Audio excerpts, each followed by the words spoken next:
इस कहानी की शुरुआत में हमें एक प्रीमेच्योर जन्मे बच्चे को दिखाया जाता है जिसके चारों तरफ डॉक्टर होते हैं और तभी उस बच्चे की मॉम सामने आ जाती है जिसका नाम डियाना है।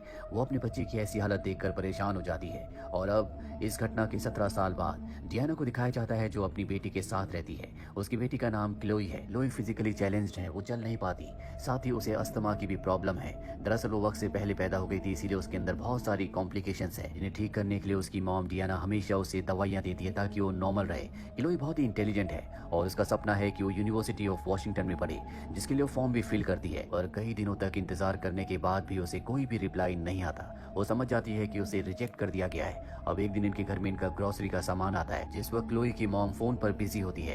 क्लोई इसमें चॉकलेट ढूंढना शुरू कर देती है और तभी उसमें एक टैबलेट का बॉक्स उसे मिलता है जिसमें उसकी मॉम का नाम लिखा होता है। ये ग्रीन कलर की टैबलेट्स होती हैं। क्लोई इन टैबलेट्स को देखकर सोच में पड़ जाती है क्योंकि उसकी मॉम को कोई बीमारी नहीं है, उसकी मॉम कभी कोई टैबलेट नहीं खाती। अब रात को सोने से पहले उसकी मॉम उसे उसकी टैबलेट्स उसकी दवा देने के लिए आती है। क्लोई देखती है कि वही ग्रीन कलर की टैबलेट और 2 व्हाइट कलर की टैबलेट्स हैं जो उसकी मॉम ने आज अपने नाम से मंगवाई थी। क्लोई अपनी मॉम से पूछती है कि टैबलेट आपके नाम से क्यों आई। वो कहती है कि शायद केमिस्ट वालों ने गलती से मेरा नाम लिख दिया होगा। वो भी अपनी मॉम पर शक नहीं करती और टैबलेट खाकर सो जाती है और अगली सुबह वो उसी टैबलेट के बॉक्स को निकालती है जिस पर ट्राइकोक्सिन लिखा होता है। उसे अपनी मॉम पर अब शक होना शुरू हो जाता है और जब रात होती है तो उसकी मॉम एक बार फिर से उसे वही दवा देने के लिए आती है, लेकिन आज वो उस दवा को नहीं खाती और अपनी मॉम के सोने के बाद वो चुपचाप नीचे आती है और अपने मॉम के कंप्यूटर पर ट्राइकोक्सिन लिखती है। दरअसल वो इस दवा के बारे में जानना चाहती है पर उसकी मॉम के कंप्यूटर पर इंटरनेट नहीं आ रहा होता, जिससे वो डिसअपॉइंट हो जाती है। पर उसे नहीं पता होता कि उसकी मॉम डियाना अंधेरे से उसे देख रही है, उसी ने राउटर को ऑफ कर दिया था। और अब अगली सुबह क्लोई की मॉम डियाना जब गार्डन में पानी डाल रही होती है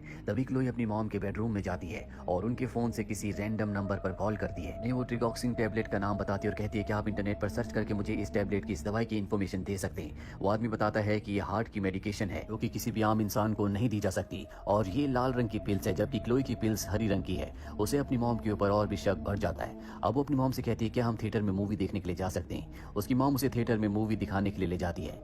बीच में क्लोई कहती है कि मुझे वॉशरूम जाना है और वॉशरूम जाने के बहाने वो पास ही एक मेडिकल स्टोर में जाती है। यहाँ काउंटर पर खड़ी फार्मासिस्ट को वो ग्रीन कलर की पिल देती है जो उसकी मॉम हर रात को उसे सोने से पहले खाने के लिए देती है और फार्मासिस्ट से पूछती है कि ये किस बीमारी में दी जाती है। दरअसल क्लोई की मॉम इसी मेडिकल स्टोर से दवाइयाँ लेती है। फार्मासिस्ट कहती है कि ये दवाइयाँ तुम्हारी मॉम के नाम है, इसीलिए मैं तुम्हें इसके बारे में कोई भी इन्फॉर्मेशन नहीं दे सकती। क्लोई कहती है कि मैं अपनी मॉम के साथ एक गेम खेल रही हूँ जिसमें मुझे मेरी मॉम ने टास्क दिया है कि मुझे इस मेडिकेशन की इन्फॉर्मेशन उन्हें देनी होगी। और ये सुनने के बाद फार्मासिस्ट अपने कंप्यूटर पर चेक करती है और बताती है कि इस दवाई का नाम ट्राइकोक्सिन नहीं है बल्कि ये डॉग्स की दवाई है। अगर कोई इसे लंबे समय तक लेता है तो उसे पैरालाइज हो सकता है। क्लोई ये सब जानने के बाद डर जाती है क्योंकि उनके घर में कोई भी डॉग नहीं होता और बचपन से उसकी मॉम उसे यही ग्रीन कलर की टैबलेट्स खिला रही होती है। उसे अब अस्थमा अटैक हो जाता है पर तभी यहाँ पर डियाना भी पहुंच जाती है तो क्लोई को अस्थमा अटैक का इंजेक्शन लगाती है जिसके बाद क्लोई बेहोश हो जाती है और अब वो क्लोई को लेकर घर पर आ जाती है। वो उसे उसके कमरे में बंद कर देती है और इंटरनेट पर सर्च करना शुरू कर देती है कि किसी भी इंसान को पैरालाइज कैसे किया जाए। उसे एक दवा के बारे में पता चलता है जिसे लेने के लिए बाहर चली जाती है। वहीं क्लोई को जब होश आता है तो वो अपने कमरे में होती है। क्लोई दरवाजा खोलने की कोशिश करती है लेकिन उसकी मॉम ने उसे यहाँ पर लॉक कर दिया है, इसीलिए क्लोई किसी तरह से खिड़की से बाहर निकलती है। उसके हाथ में शोल्डर आयरन होता है जो गर्म होता है और मुंह में पानी। वो शोल्डर आयरन से दूसरे कमरे की खिड़की के कांच को गर्म करती है और उसमें ठंडा पानी फेंकती है जिससे कांच चटक जाता है और अब वो उस कमरे में आ जाती है। पर क्लोई को अब एक बार फिर से अस्थमा अटैक आ चुका है। उसके पास उसका इनहेलर नहीं होता, इसीलिए जल्दी से वो अपने कमरे को बाहर से खोलती है और अपने इनहेलर से इनहेल करके अपने आप को नॉर्मल करती है। वो यहाँ से भागना चाहती है पर जब वो स्टेयर्स के पास आती है तो उसकी इलेक्ट्रॉनिक स्टेयर्स का कनेक्शन उसकी मॉम ने काट दिया होता है, इसीलिए सबसे पहले वो अपनी व्हील चेयर को नीचे फेंकती है और इसके बाद खुद भी उस सीढ़ियों से नीचे कूद जाती है। हालांकि क्लोई को बहुत चोट आती है लेकिन किसी तरह से वो अपने आप को संभालते हुए व्हील चेयर पर बैठ जाती है और अब क्लोई घर से बाहर निकलने में कामयाब हो चुकी है। लेकिन उसका घर सुनसान जगह पर होता है, आसपास कोई भी घर नहीं है, इसीलिए वो व्हील चेयर से रोड पर आ जाती है और तभी उसे सामने से गाड़ी की आवाज आती है। उसे लगता है कि वो उसकी मॉम की गाड़ी है, इसीलिए वो छुप जाती है। पर अगले पल वो देखती है कि ये पोस्टमैन की गाड़ी है, इसीलिए वो गाड़ी के सामने व्हील चेयर ले आती है और पोस्टमैन को सब कुछ बता देती है कि कैसे उसकी मॉम ने उसे घर पर बंदी बनाकर रखा हुआ है, कैसे उसकी मॉम उसे गलत दवाइयां देती है। वो पोस्टमैन से कहती है कि मैं पुलिस स्टेशन जाना चाहती हूँ, पर इससे पहले कि पोस्टमैन उसे पुलिस स्टेशन ले जाता वहाँ पर डियाना आ जाती है। वो अपनी बेटी को ले जाना चाहती है लेकिन पोस्टमैन उसे मना कर देता है। वो कहता है कि तुम्हारी बेटी पुलिस स्टेशन जाना चाहती है और मैं उसे पुलिस स्टेशन ले जाऊंगा। डियाना उसे हर तरह से रोकने की कोशिश करती है लेकिन वो डियाना की बातों में नहीं आता। थक हार के डियाना कहती है मैं भी तुम्हारे साथ आऊंगी।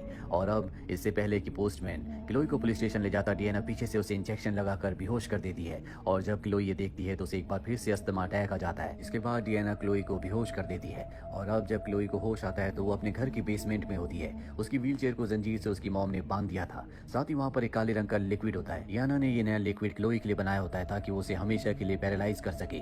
क्लोई यहाँ से निकलना चाहती है, इसीलिए वो इधर उधर चीजों को देखने लगती है और तभी उसके हाथ कुछ डॉक्यूमेंट्स लगते हैं। इसमें एक डॉक्यूमेंट यूनिवर्सिटी ऑफ वॉशिंगटन का भी होता है जिसमें लिखा होता है कांग्रेचुलेशन, आपका एडमिशन यूनिवर्सिटी ऑफ वॉशिंगटन में हो चुका है, जहाँ पर क्लोई हमेशा से पढ़ना चाहती थी। दरअसल उसकी मॉम ने उससे डॉक्यूमेंट छुपा दिया। इसमें उसे हॉस्पिटल की 17 साल पुरानी एक रिसिप्ट भी मिलती है जो उसी के नाम से होती है, यानी क्लोई की।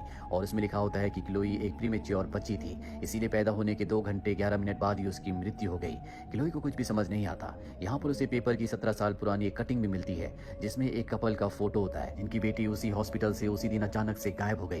क्लोई यहाँ पर सब कुछ समझ जाती है कि डियाना की बेटी पैदा होने के बाद 2 घंटे 11 मिनट ही सर्वाइव कर पाई, उसके बाद उसकी मृत्यु हो गई। और वो खुद डियाना की बेटी नहीं है बल्कि उस कपल की बेटी है जिनकी बेटी उसी हॉस्पिटल से उसी दिन चोरी हुई थी जिस दिन डियाना की बेटी की उस हॉस्पिटल में मृत्यु हुई थी। क्लोई को सब कुछ समझ में आ चुका है, पर यहाँ से निकलना बहुत मुश्किल है। अब डियाना भी वापस आ जाती है और जब वो क्लोई के पास आती है तो क्लोई उसे कहती है कि मुझे पता है कि तुम मेरी मॉम नहीं हो, तुमने मुझे हॉस्पिटल से चुराया था, मेरे असली माँ बाप कोई और है। ये सुनने के बाद डियाना बहुत ज्यादा इमोशनल हो जाती है। वो कहती है कि तुम्हें सब कुछ सच पता चल चुका है, मैं तुम्हें अब कभी भी कोई भी मेडिकेशन नहीं दूंगी, बस मैं तुम्हारे साथ रहना चाहती हूँ, तुम मेरी बेटी हो। क्लोई कहती है कि तुम झूठ बोल रही हो, जिसके बाद डियाना को गुस्सा आ जाता है और वो इंजेक्शन में उसी लिक्विड को भरने लगती है जिससे वो उसे पैरालाइज कर सकती है। क्लोई बहुत ज्यादा डर जाती है, इसीलिए वो अपने आप को एक अलमीरा के अंदर बंद कर लेती है जहाँ पर वो एक लिक्विड पी लेती है जिससे उसकी तबीयत बहुत ज्यादा खराब हो जाती है। और जब डियाना अंदर आती है तो देखती है कि उसकी बेटी बेहोश है, उसे लगता है कि उसकी मृत्यु हो चुकी है। इसीलिए डियाना जोर जोर से रोने लगती है क्योंकि सच में वो उसे अपनी बेटी मानती है, उससे बहुत प्यार करती है। वो किसी भी कीमत पर क्लोई को खोना नहीं चाहती, इसीलिए उसे हॉस्पिटल ले जाती है जहाँ पर डॉक्टर उसके पेट के अंदर से सारा लिक्विड निकाल देते हैं। और जब क्लोई को होश आता है तो देखती है कि सामने डियाना है जो दरवाजे के बाहर है, उसके सामने एक नर्स भी होती है।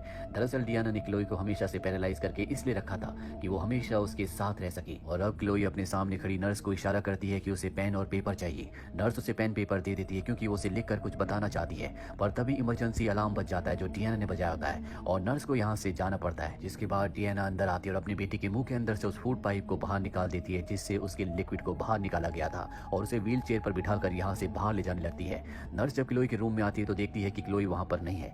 ये देखकर वो घबरा जाती है। अभी उसकी नजर उस नोटबुक पर पड़ती है जो उसने क्लोई को दी थी। क्लोई ने उसमें मॉम लिखा होता है और नर्स को अब उसकी मॉम पर यानी कि डियाना पर शक होना शुरू हो जाता है, इसीलिए वो सिक्योरिटी को बता देती है। वहीं डियाना किसी भी तरह से क्लोई को यहाँ से बाहर ले जाना चाहती है और जब वो स्टेयर्स तक पहुंचती है तो वहाँ पर सिक्योरिटी पहुंच जाती है जो उसे गन पॉइंट पर ले लेती है और क्लोई को उनकी तरफ भेजने के लिए कहती है। और डियाना भी अपनी गन निकाल लेती है और कहती है कि मैं अपनी बेटी को सिर्फ अपने घर ले जाना चाहती हूँ। सिक्योरिटी वाले उसके कंधे पर गोली मार देते हैं जिससे वो नीचे गिर जाती है और इसके बाद क्लोई को रेस्क्यू किया जाता है। अब इस घटना को 7 साल बीत जाते हैं जहाँ पर क्लोई को दिखाया जाता है जो अब बड़ी हो चुकी है। वो एक जेल में डियाना से मिलने जाती है, हालांकि अब भी वो व्हील चेयर का इस्तेमाल करती है लेकिन अब वो कुछ कदम चल सकती है और वो अपने पैरों से चलकर डियाना के पास जाती है और उसे बताती है कि मैंने अपने असली माँ बाप को ढूंढ लिया है, मेरे पास एक अच्छी जॉब है, मेरी शादी हो चुकी है और अब मेरे बच्चे भी हैं, मैं अपनी जिंदगी में खुश हूँ। और इसके बाद वो अपने मुंह से प्लास्टिक के अंदर रैप की हुई 3 टैबलेट्स को निकालती है जो वो अपनी टंग के नीचे छुपा कर लाई होती है। ये वही टैबलेट्स हैं जो बचपन से डियाना उसे खिलाया करती थी जिसकी वजह से वो पैरालाइज हो गई।